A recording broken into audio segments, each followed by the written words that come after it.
Bonjour à tous, je vous propose de continuer la lecture dans 2 Corinthiens. On va relire au début du chapitre. 2 Corinthiens, chapitre 1.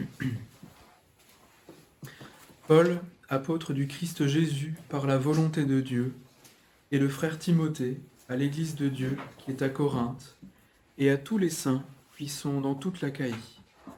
Que la grâce et la paix vous soient données de la part de Dieu notre Père et du Seigneur Jésus-Christ.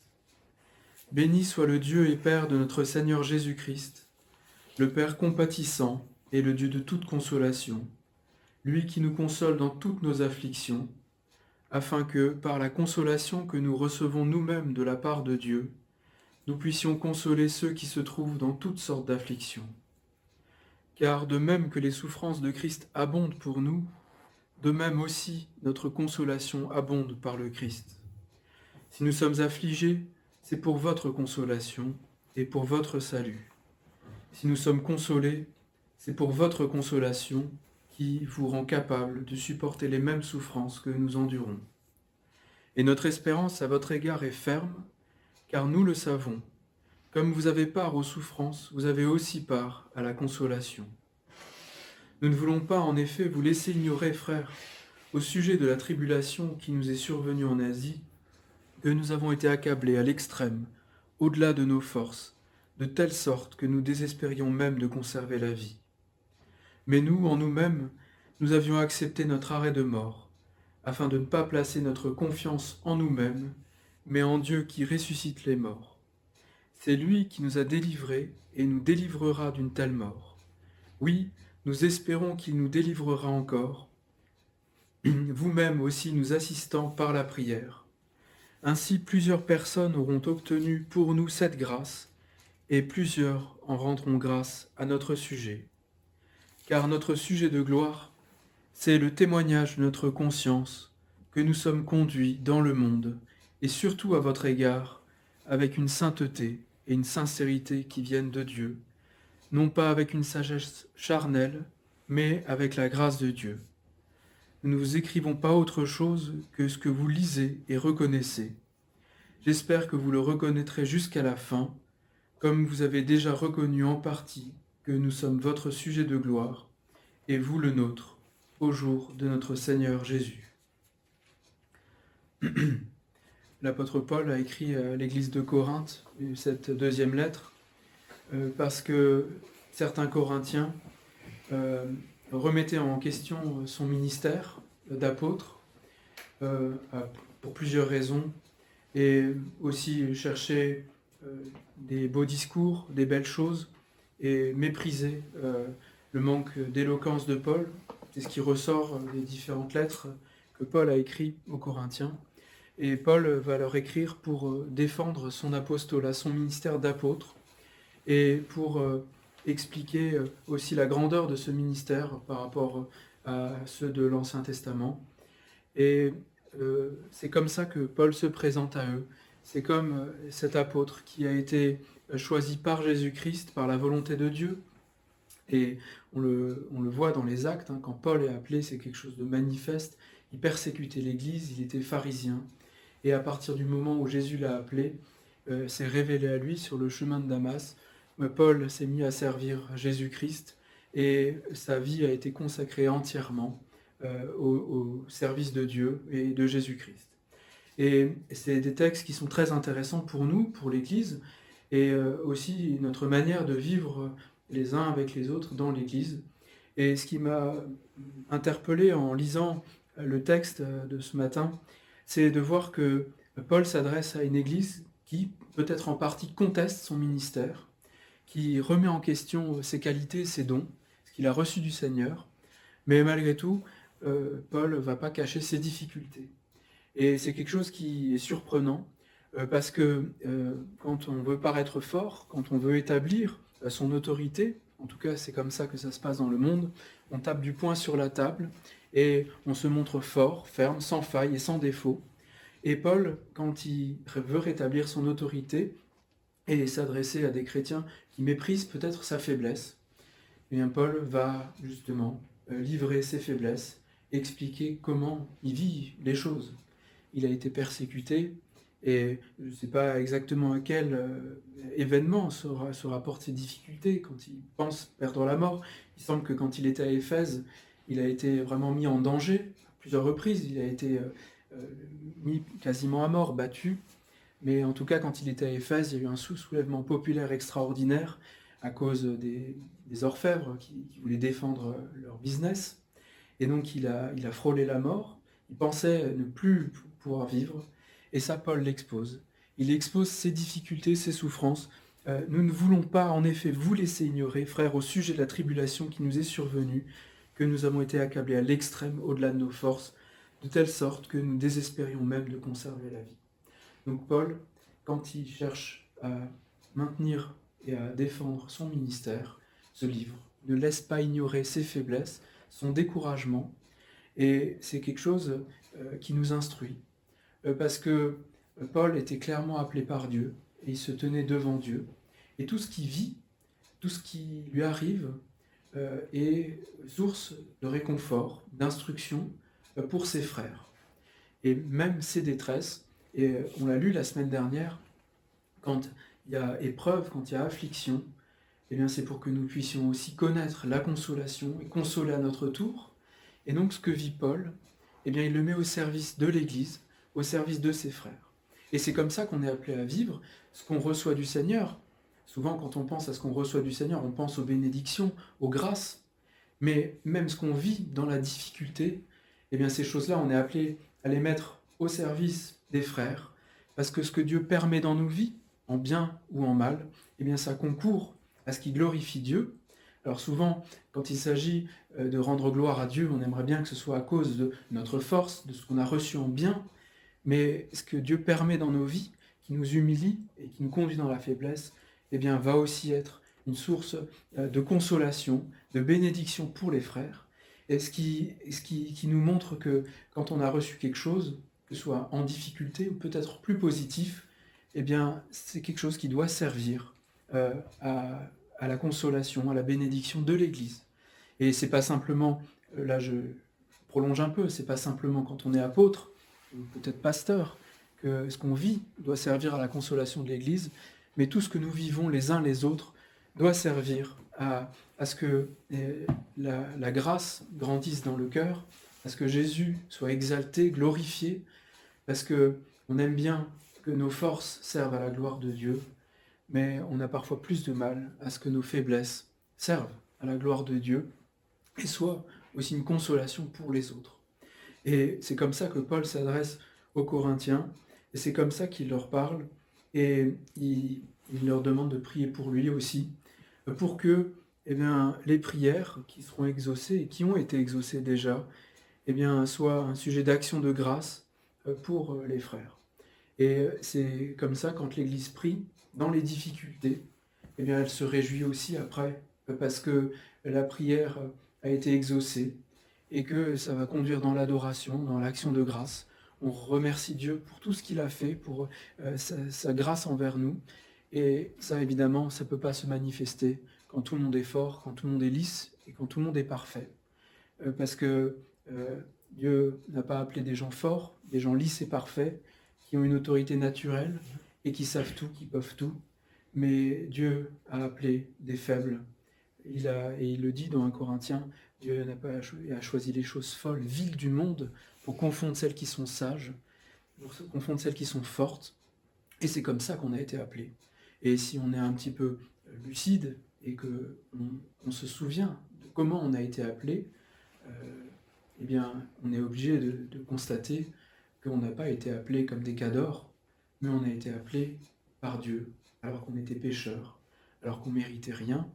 Et c'est ça la grâce de Dieu, c'est d'appeler des faibles, des fous, des personnes diminuées, pour manifester sa grâce dans des vases de terre. On aura l'occasion d'en reparler puisque Paul en parle dans la suite, mais Dieu se glorifie au travers de nous. Nous sommes des vases de terre, mais le trésor qu'il met dedans est un trésor précieux, glorieux. C'est son œuvre à lui, c'est l'œuvre du Seigneur Jésus-Christ, que c'est celle-là qu'on est appelé à glorifier.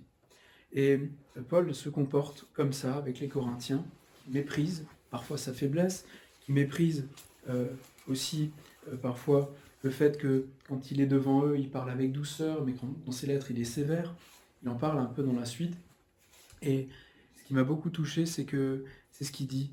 C'est notre sujet de gloire, c'est le témoignage de notre conscience, que nous nous sommes conduits dans le monde, et surtout à votre égard avec une sainteté et une sincérité qui viennent de Dieu, non pas avec une sagesse charnelle, mais avec la grâce de Dieu. Nous ne vous écrivons pas autre chose que ce que vous lisez et reconnaissez. J'espère que vous le reconnaîtrez jusqu'à la fin, comme vous avez déjà reconnu en partie que nous sommes votre sujet de gloire, et vous le nôtre, au jour de notre Seigneur Jésus. Et c'est très touchant parce que la vie de Paul, c'était une vie où il a été appelé à se donner, à se consacrer entièrement pour l'Église, et le témoignage qu'il porte dans sa conscience et qui le rassure, c'est que en tout, devant le monde, mais aussi particulièrement avec ses frères, parce que les Corinthiens, il les avait évangélisés, il est resté longtemps à Corinthe, pendant 1 an et demi presque, mais avec ses frères, il se conduit avec une sainteté, une sincérité qui viennent de Dieu, et pas avec une sagesse charnelle, mais avec la grâce de Dieu. Tout ce que fait Paul, il le fait devant Dieu. Il a été appelé par Jésus-Christ, par Dieu, à être apôtre, et donc, quand il rend témoignage de son appel, eh bien, c'est ce qu'il dit, qu'il est apôtre par la volonté de Dieu. Et personne ne peut lui enlever, peut-être qu'il y a des miséreux qui contestent, mais en tout cas, ce qu'il a reçu, c'est du Seigneur. Tout ce qu'il fait, c'est avec une sainteté, une simplicité, une vérité qui viennent de Dieu, sans la sagesse des hommes, qui est charnelle, mais il se tient devant Dieu. Quand il évangélise, quand il annonce l'évangile, c'est devant Dieu, au risque de sa vie. Quand il parle aux frères, il accepte de ne pas être aimé, de ne pas être apprécié, mais il le fait parce qu'il l'a reçu du Seigneur, et il le fait en vérité, avec simplicité et sainteté. Et c'est quelque chose qui doit nous instruire dans notre manière de vivre, parce que souvent nous nous tenons beaucoup devant les autres, quand il s'agit de parler de nos difficultés, de nos souffrances, et parfois, eh bien, on ferme notre bouche, parce qu'on a peur du regard, du jugement des autres, on a peur d'être mis de côté, parce qu'on a avoué notre faille, on a avoué notre difficulté, notre péché. Et c'est vrai que parfois, il y a des gens qui se glissent dans l'Église, au milieu des frères, qui peuvent utiliser ce qu'on va confesser, ce qu'on va dire, pour se mettre au-dessus, pour juger, pour écraser. Ça arrive. Mais on voit que Paul, quand il défend son ministère, eh bien, il va accepter de vivre devant Dieu et face aux gens qui le contredisent, donc qui utilisent ses faiblesses, qui utilisent ses fragilités, ses failles peut-être, eh bien Paul reconnaît sa difficulté, il reconnaît les tribulations et il dit « Mais moi, je vous parle en vérité, en toute sincérité devant Dieu. Ma conscience est pure, c'est là mon témoignage. Devant le monde, devant vous, j'ai jamais rien caché. Parce que ce que j'ai reçu vient du Seigneur, ce que je dis vient du Seigneur, et je me tiens devant le Seigneur. » Et c'est quelque chose qui doit nous instruire, parce qu'il y a bien des fois où on ne vit pas comme ça. Quand on veut faire passer un message, on ne dit pas exactement ce qu'on pense, il faudrait que l'autre arrive à la conclusion. Parfois, eh bien, on dit des choses, on joue sur le sens des mots, on pense avoir dit les choses, mais finalement on ne les a pas tout à fait dites. Et Paul, lui, il écrivait pas autre chose que ce que les Corinthiens lisaient. Il y a une correspondance profonde entre sa pensée, entre ce qui vient du Seigneur et aussi ce qu'il dit. Et ça, c'est la manifestation de cette vie sincère qui est devant Dieu. Et c'est touchant parce que sa sincérité, sa vérité, ce qu'il a reçu du Seigneur, ne va pas le conduire à s'exclure des autres.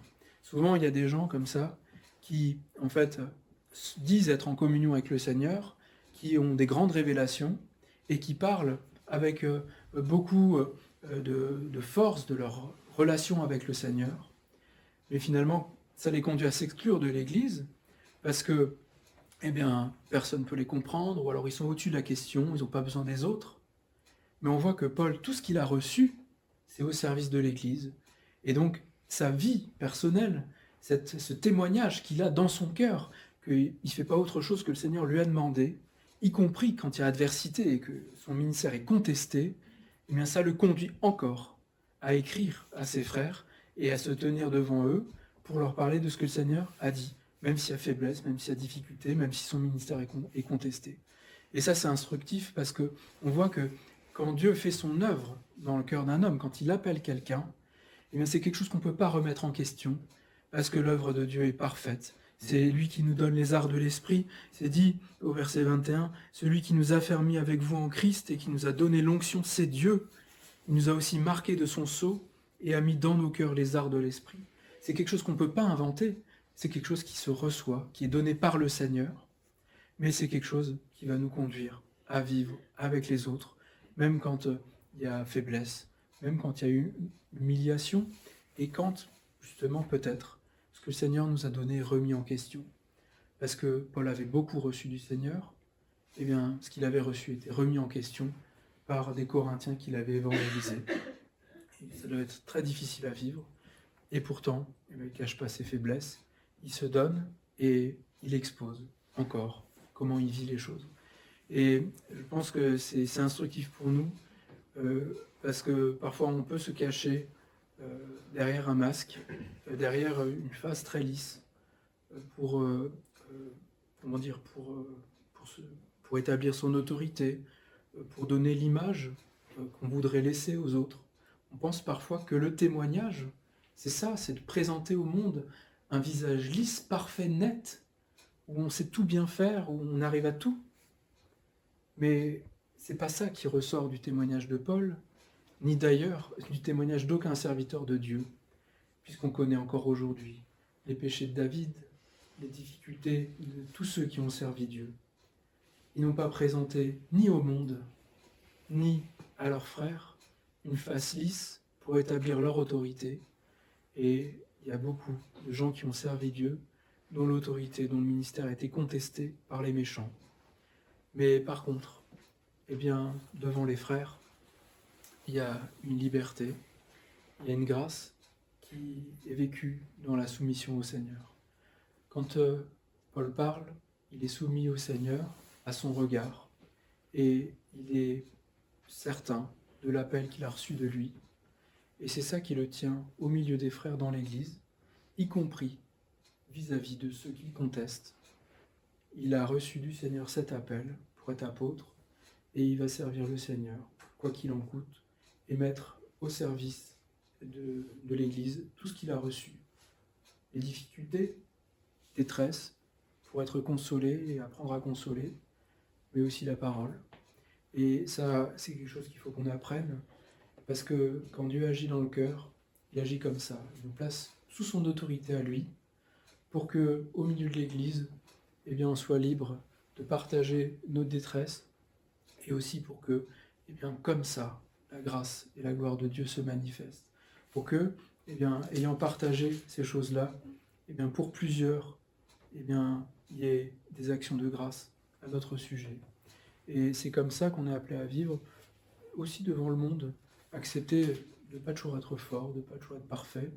Évidemment, on n'a pas le même devoir vis-à-vis du monde que vis-à-vis des frères dans l'Église, mais avoir ce témoignage-là, que ce qu'on fait, on se conduit avec une sincérité, une sainteté qui viennent de Dieu, et pas avec une sagesse charnelle. La sagesse charnelle, c'est dur à dire, sagesse charnelle, c'est se comporter en relation avec ce qu'on pense, avec ses craintes, avec sa sensibilité. C'est selon notre chair, c'est-à-dire, j'ai peur de partager quelque chose. Moi, ça m'est arrivé souvent, quand vous êtes en face de personnes, vous n'êtes pas sûr de l'utilisation qu'elles vont faire de ce que vous allez dire.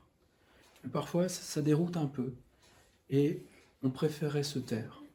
Alors parfois, peut-être il faut se taire, mais en tout cas, c'est pas l'exemple que Paul donne ici. Il se laisse garder, protéger, et il est sous l'autorité de Dieu qui l'a appelé.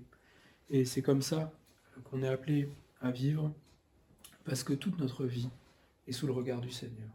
Quand on paraîtra devant lui, et c'est à ça que Paul ramène parce qu'il parle du jour de notre Seigneur Jésus. Quand on paraîtra devant lui, eh bien tout sera dévoilé de toute manière. Et les pensées secrètes, les idées qu'on avait, l'image qu'on s'était donnée, tout ça paraîtra à la lumière de Dieu. Mais vivre à la lumière et accepter le jugement de Dieu dans nos vies, c'est aussi accepter déjà aujourd'hui d'être dévoilé par le Seigneur et de vivre avec sainteté, sincérité vis-à-vis des frères, pour que dans l'Église, il n'y ait pas des faux semblants, sorte de combat de coq où on s'affiche, mais pas tel qu'on est, pas tel que le Seigneur nous a appelés, pas tel que le Seigneur nous a fragilisés aussi peut-être. Et ça, c'est quelque chose qu'il faut apprendre et qu'il faut chercher. On se tient devant le Seigneur qui nous a appelés, qui nous a donné les arts de l'esprit.